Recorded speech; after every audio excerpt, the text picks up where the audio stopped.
A tornado emergency is in effect until 12:30 p.m. Central Standard Time for northwestern Franklin and Moore counties. At 12:20 p.m. Central Standard Time, National Weather Service Doppler radar continued to indicate a potentially destructive tornado. This tornado was located just east of Lynchburg, moving east at 55 miles per hour.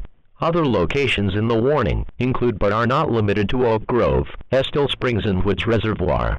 This is an extremely dangerous and life-threatening situation. This storm is capable of producing strong to violent tornadoes. If you are in the path of this tornado, take cover immediately.